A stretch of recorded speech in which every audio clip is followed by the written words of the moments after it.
Dear students, welcome back to my YouTube channel. So today we will discuss about the continued part of Commerce 2024 KSET question paper. Okay na? So Commerce 2024 KSET question paper. This is second class.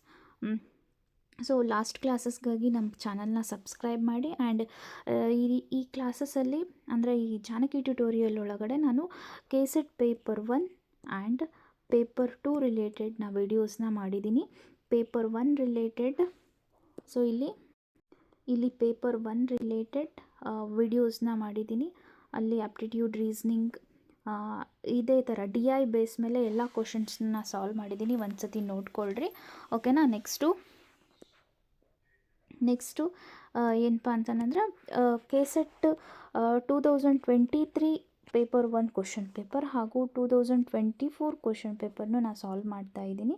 2023 already complete ಆಗಿದೆ. ಇದ್ರ related ಎಲ್ಲ ನೋಟ್ಸ್ನ ನಾನು Telegram ಚಾನಲ್ನಲ್ಲೇ share ಮಾಡಿದ್ದೀನಿ. Telegram channel ಲಿಂಕ್ನ ನಾನು ಡಿಸ್ಕ್ರಿಪ್ಷನಲ್ಲಿ ಹಾಕಿದ್ದೀನಿ, join ಆಗಿ. ಓಕೆ, ನೆಕ್ಸ್ಟ್ ಕ್ವಶನ್ಸ್ನ ನೋಡ್ತಾ ಹೋಗೋಣ. ಅಬ್ಸಲೆನ್ಸಸ್ of depreciation assets may be caused by economic and social changes, technological changes, change in market demand for the product or service, legal or other restrictions. Obsolescence of depreciation of assets. Correct? Answer is fourth one, that is all 1 2 3 4. ಓಕೆನಾ. Economic and social changes, technical change in market demand and legal or other restrictions. So ಏನಂದರೆ ನಾವು questions answers ನೋಡ್ಕೊತ ಹೋಗ್ತಿರ್ತೀವಲ್ಲ, question paper solve ಮಾಡೋದು ಅಂದರೆ ಹೇಗೆ? Okay, this is 12th question, answer is 3, ಮುಗೀತಿಷ್ಟೇ. No, that is wrong. So ಏನು ಮಾಡಬೇಕು? So ನಾವೇನು ಮಾಡಿದ್ವಿ, 3 ಅಂತ ಆಪ್ಷನ್ ಹೇಳಿದ್ವಿ. ಓಕೆ, ಇಫ್ ಇನ್ ಕೇಸ್ ಇಲ್ಲಿ ಏನಿದ್ದಾವೆ ABCD ಇಷ್ಟು ಆಪ್ಷನ್ಸು ರೈಟ್ ಆಗಿದ್ದಾವೆ. ಇಫ್ ಇನ್ ಕೇಸ್ ಈ 1 2 ಅಷ್ಟೇ ರೈಟ್ ಆಗಿ ಇವೆರಡೂ ರೈಟ್ ಆಗಿಲ್ಲ ಅಂದರೆ so and C and D ಏನಕ್ಕೆ ರೈಟ್ ಅಲ್ಲ ಅನ್ನೋದನ್ನು ನಾವು ಎನಲೈಸ್ ಮಾಡಬೇಕು. ಇದೇ ಥರ ABCD ಒಳಗಡೆ ಅಷ್ಟೇ ರೈಟು, ಇನ್ನು ರಿಮೈನಿಂಗ್ ಯಾಕೆ ರೈಟ್ ಅಲ್ಲ, ಆ ಥರ ಎನಲೈಸ್ ಮಾಡಿ ಈ ಥರ ಎಕ್ಸ್ಪ್ಲೇಷನ್ನ ನಾವು ಓದ್ಕೊಂಡು ಅಂಡರ್ಸ್ಟ್ಯಾಂಡ್ ಮಾಡಿಕೊಂಡ್ರೆ ನಾವು ನೆಕ್ಸ್ಟ್ ಬರೋ KSET ಎಕ್ಸಾಮ್ ಒಳಗಡೆ ಕ್ವಾಲಿಫೈ ಆಗ್ಬೋದು. ಓಕೆನಾ. So next question, assertion and reason related. Cash flow statement and fund flow statement disclose same information. Cash flow ಮತ್ತು ಫಂಡ್ ಫ್ಲೋ ಎರಡೂ ಸೇಮ್ ಇನ್ಫಾರ್ಮೇಷನ್ನೇ ಕೊಡ್ತಾವಂತೆ. Both are prepared out of the same ಡೇಟಾಸ್ನ use ಮಾಡ್ಕೊಂಡು prepare ಮಾಡಬೇಕಂತ. ನೋಡ್ರಿ answer ಏನಾಗುತ್ತೆ? Answer is fourth one, that is A is false, R is true. Both are prepared out of the same same ಡೇಟಾಸ್ನ use ಮಾಡಿಕೊಂಡೆ prepare ಮಾಡ್ತೀವಿ, but both are not a same statements. ಓಕೆನಾ. Next question ಯಾಕೆ ಅನ್ನೋದು ಇಲ್ಲಿದೆ. Then next question, what would be the cost of goods sold with the following details. Cost of goods ಸೋಲ್ಡ್ನ calculation ಮಾಡಬೇಕಂತ. Answer ಏನಾಗುತ್ತೆ? Cost of goods formula through ಮಾಡಿದರೆ answer 35,000 ಬರುತ್ತೆ. Okay, next question, 15 Jan 1, 2022 bad debts are 2,500. December 31st, 2022 bad debts are rupees 1,870. Trade receivables 20,000. Make a provisions for bad debts 5% on a trade receivables.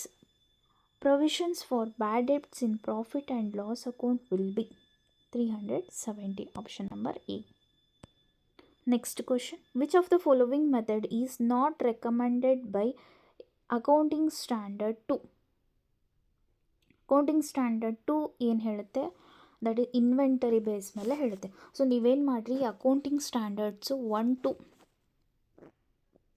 30, more than 30 ಇವೇನಿದಾವಲ್ಲ, ಒಂದಷ್ಟು repeated ಸಿರೀಸನ್ನ ನಾನು ಅದೊಂದು video ಮಾಡಿ ಹಾಕ್ತೀನಿ. So ಅವಿಷ್ಟು ನೋಡ್ಕೊಳ್ರಿ. ಅಂದರೆ ಈ ಸತಿ ಒಂದು 4 years NET papers, then KSET papers, ಒಂದು 3 years KSET ಪೇಪರ್ಸು ಮರ್ಜ್ ಮಾಡಿ ಒಂದಷ್ಟು ಅಕೌಂಟಿಂಗ್ ಸ್ಟ್ಯಾಂಡರ್ಡ್ಸ್ ಯಾವ್ಯಾವ ಬಂದಿದ್ದಾವೆ, ಅವನ್ನೆಲ್ಲ ನಾನು ಬರೆದಿದ್ದೀನಿ ಲಿಸ್ಟ್ ಮಾಡಿ, ಅದನ್ನೊಂದು ಹಾಕ್ತೀನಿ, ಆ ವಿಡಿಯೋ ನೋಡಿರಿ. ಓಕೆನಾ. ಸೊ ಅಕೌಂಟಿಂಗ್ ಸ್ಟ್ಯಾಂಡರ್ಡ್ 2 ಏನು ರೆಪ್ರೆಸೆಂಟ್ ಮಾಡುತ್ತೆ? ಇನ್ವೆಂಟರೀಸ್ನ. ಹೌದಾ, ಅಲ್ಲಿ FIFO, LIFO, specific identification method, weighted average. So ಇಷ್ಟರೊಳಗಡೆ ಯಾವ ಮೆಥಡು ಈ ಅಕೌಂಟಿಂಗ್ ಸ್ಟ್ಯಾಂಡರ್ಡ್ 2ನಲ್ಲಿ ಇಲ್ಲ ಅಂತ ಕ್ವಶನ್ ಇದೆ. ದಟ್ ಈಸ್ ಅಕೌಂಟಿಂಗ್ ಸ್ಟ್ಯಾಂಡರ್ಡ್ 2 ಒಳಗಡೆ ದಟ್ ನಾಟ್ ರೆಕಮೆಂಡೆಡ್ ಲೀಫೋ ಮೆಥಡ್. ಓಕೆನಾ, ಲೀಫೋ ಮೆಥಡ್ನ ಅದು ಇನ್ಕ್ಲೂಡ್ ಮಾಡಿಲ್ಲ, ನೆನಪಿರಲಿ, ಉಳಿದಿದ್ವೆಲ್ಲ ಇದ್ದಾವೆ. Next question. Ram, Rahim, Robert are partners sharing profit and losses in the ratio of 5:4:3. Robert retires, and if Ram and Rahim share profits of Robert in 4:3, then the new profit sharing ratio will be. Answer is 1. Okay. Next question. Match the following: materiality, going concern, historical cost, consistency. So ಈ base ಮೇಲೆ ಒಂದು match the following ಥರನಾದರೂ ಕೊಡ್ತಾರೆ. Otherwise ಒಂದು ಕ್ವಶನನ್ನು ಕೇಳಿ ಅದ್ರ meaning ಕೊಟ್ಟಿರ್ತಾರೆ, materiality meaning ಕೊಟ್ಟಿರ್ತಾರೆ. So ಈ ಬಿಲೋ ಯಾವ ಆಪ್ಷನಿಂದ ಮೀನಿಂಗ್ ಇದು ಅಂತಂದಾದರೂ ಕೊಡ್ತಾರೆ. ಓಕೆನಾ. ಸೊ ಇದು ಇಂಪಾರ್ಟೆಂಟ್, ರಿಪೀಟ್ ಆಗಿರೋ ಕ್ವಶನ್ಸು ನೋಡ್ಕೊಳ್ರಿ. Answer is 3. Answer is 3. That is materiality is an inappropriate assumption of the firm being a bankrupt. Going concern concept is a normal basis used for accounting assets. Historical cost concept is relates to the importance of the items or event.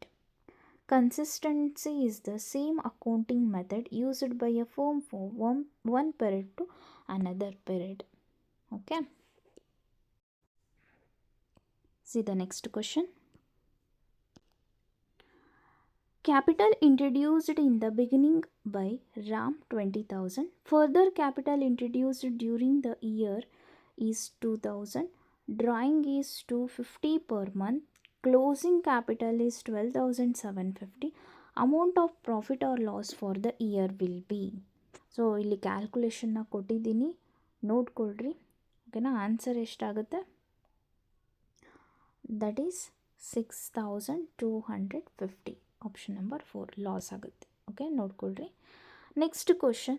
Which method of human resource accounting is an extension of Lev and Schwartz method model and considered the movement of an employee from one role to another during his career? Eric Flathort's model, Likkert's model, Giles and Robinson's model, Mars net benefit model. Answer is 1. Eric Flathort's model. ಓಕೆನಾ. ಸರಿ, okay. Next upcoming ಕ್ವಶನ್ಸ್ನ ನಾವು next ವಿಡಿಯೋನಲ್ಲಿ ನೋಡೋಣ. ಚಾನಲ್ನ subscribe ಮಾಡಿ. Thank you.